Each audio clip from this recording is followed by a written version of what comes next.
ವಿಧಾನಸಭೆ ಮಾಜಿ ಉಪಸಭಾಪತಿ ಆಶೀಶ್ ಬ್ಯಾನರ್ಜಿ ಶವ ಪತ್ತೆಯಾಗಿದೆ. ರಾಂಪುರತನ ಅಲ್ಲಿ ತೃಣಮೂಲ ಕಾಂಗ್ರೆಸ್ ಕಚೇರಿಯಲ್ಲಿ ಘಟನೆ ನಡೆದಿರುವಂಥದ್ದು. ಪಶ್ಚಿಮ ಬಂಗಾಳ ಬೀರ್ಭೂಮ್ ಜಿಲ್ಲೆಯಲ್ಲಿ ವಿಧಾನಸಭೆ ಮಾಜಿ ಉಪಸಭಾಪತಿ ರಾಂಪುರತನ ತೃಣಮೂಲ ಕಾಂಗ್ರೆಸ್ ಕಚೇರಿಯಲ್ಲಿ ಘಟನೆ. ಪಶ್ಚಿಮ ಬಂಗಾಳ ಬೀರ್ಭೂಮ್ ಜಿಲ್ಲೆ ರಾಂಪುರತನ ಕಚೇರಿ ಇಂದು ಬೆಳಗ್ಗೆ ಶವವಾಗಿ ಪತ್ತೆಯಾದ ಆಶೀಶ್ ಬ್ಯಾನರ್ಜಿ. ನೇಣು ಬಿಗಿದ ಸ್ಥಿತಿಯಲ್ಲಿ ಆಶೀಶ್ ಬ್ಯಾನರ್ಜಿ ಶವ ಪತ್ತೆಯಾಗಿದೆ. ಭಾರೀ ಅನುಮಾನ, ಪೊಲೀಸರಿಂದ ಮುಂದುವರೆದ ತನಿಖೆ.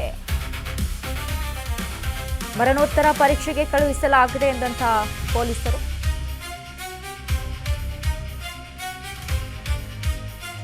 ವಿಧಾನಸಭೆಯ ಮಾಜಿ ಉಪಸಭಾಪತಿ ಆಶೀಶ್ ಬ್ಯಾನರ್ಜಿಯ ಶವ ಪತ್ತೆಯಾಗಿದೆ. ಅದು ರಾಂಪುರತನ ತೃಣಮೂಲ ಕಾಂಗ್ರೆಸ್ ಕಚೇರಿಯಲ್ಲಿ ನಡೆದಿರುವಂತಹ ಘಟನೆ. ಪಶ್ಚಿಮ ಬಂಗಾಳ ಬೀರ್ಭೂಮ್ ಜಿಲ್ಲೆ ರಾಂಪುರತನ ಕಚೇರಿಯಲ್ಲಿ ಇಂದು ಬೆಳಗ್ಗೆ ಶವವಾಗಿ ಪತ್ತೆಯಾದಂಥ ಆಶೀಶ್ ಬ್ಯಾನರ್ಜಿ.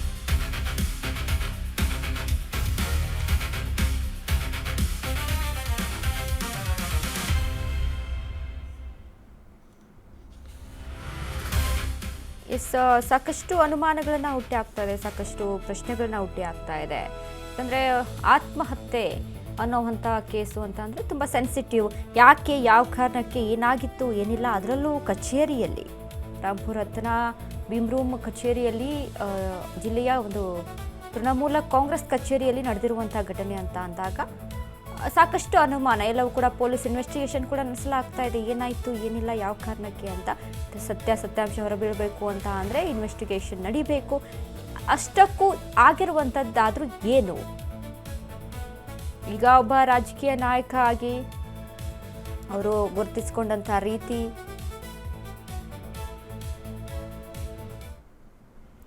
ಮಮತಾ ಬ್ಯಾನರ್ಜಿ ಆಡಳಿತದಲ್ಲಿ ಉಪಸಭಾಪತಿಯಾಗಿ ಸೇವೆಯನ್ನು ಸಲ್ಲಿಸಿದಂಥವರು ಆಶೀಶ್ ರಾಂಪುರತನ ಕ್ಷೇತ್ರದಿಂದ 5 ಬಾರಿ ಶಾಸಕರಾಗಿ ಆಯ್ಕೆಯಾಗ್ತಾರೆ. ಮೊನ್ನೆ ಚುನಾವಣೆಯಲ್ಲಿ ಬಿಜೆಪಿ ಧ್ರುವ ಸಹ ವಿರುದ್ಧ ಸೋಲನ್ನು ಅನುಭವಿಸಿದೆ. ಶಿಕ್ಷಣ ಮತ್ತು ಕೃಷಿ ಸಚಿವರಾಗಿಯೂ ಆಶೀಶ್ ಬ್ಯಾನರ್ಜಿ ಸೇವೆಯನ್ನ ಸಲ್ಲಿಸಿದ್ದಾರೆ. ತೃಣಮೂಲ ಕಾಂಗ್ರೆಸ್ನಿಂದ ಹೊರಬಂದಿದ್ದಂಥ ಆಶೀಶ್ ಬ್ಯಾನರ್ಜಿ ಜಿಲ್ಲಾ ಕೋರ್ ಕಮಿಟಿ ಅಧ್ಯಕ್ಷ ಸ್ಥಾನದಿಂದ ಕೆಳಗಿಳಿದಿದ್ರು. ಇಂದು ಟಿಎಂಸಿ ಕಚೇರಿಯಲ್ಲಿ ಆಶೀಶ್ ಬ್ಯಾನರ್ಜಿ ಶವವಾಗಿ ಪತ್ತೆಯಾಗಿದ್ದಾರೆ.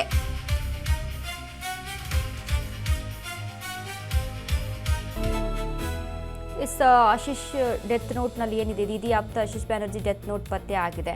ತಮ್ಮ ಸಾವಿಗೆ ಯಾರು ಕಾರಣರಲ್ಲ ಎಂದು ಉಲ್ಲೇಖ. ರಾಜಕೀಯ ಬಂದಿದ್ದೆ ನಾನು ಮಾಡಿದ ದೊಡ್ಡ ತಪ್ಪು ಅಂತ ಹೇಳಿದ್ದಾರೆ. ಇನ್ನು ನಮ್ಮ ಕುಟುಂಬದವರು ರಾಜಕೀಯಕ್ಕೆ ಬರಬಾರದು, ತಮ್ಮ ವೃತ್ತಿಯತ್ತ ಗಮನ ಹರಿಸಲಿ. ನನ್ನ ರಾಜಕೀಯ ಜೀವನದಲ್ಲಿ ಎಂದಿಗೂ ಭ್ರಷ್ಟಾಚಾರ ನಡೆಸಿಲ್ಲ, ಯಾವುದೇ ಕೆಲಸಕ್ಕೂ ಹಣ ಪಡೆದಿಲ್ಲ. ಪಕ್ಷದಲ್ಲಾಗುತ್ತಿದ್ದ ತಪ್ಪು ಒಪ್ಪಿಕೊಳ್ಳಲು ಸಾಧ್ಯವಾಗುತ್ತಿಲ್ಲ, ಅನಿವಾರ್ಯವಾಗಿ ನನ್ನ ಜೀವನ ಕೊನೆಗೊಳಿಸುತ್ತಿದ್ದೇನೆ ಅಂತ ಆಶೀಶ್ ಹೇಳಿದ್ದಾರೆ. ಬಂಗಾಳಿ ಭಾಷೆಯಲ್ಲಿ ಬರೆದಿರುವಂತಹ ಡೆತ್ ನೋಟ್ ಪತ್ತೆಯಾಗಿದೆ. ದೀದಿಯಾಪ್ತ ಆಶೀಶ್ ಬ್ಯಾನರ್ಜಿ ನನ್ನ ಸಾವಿಗೆ ಯಾರು ಕೂಡ ಕಾರಣರಲ್ಲ ಅನ್ನುವಂತಹ ಉಲ್ಲೇಖ. ಬಟ್ ರಾಜಕೀಯಕ್ಕೆ ಬಂದಿದೆ ದೊಡ್ಡ ತಪ್ಪಾಯಿತು ಅನ್ನುವಂಥದ್ದು.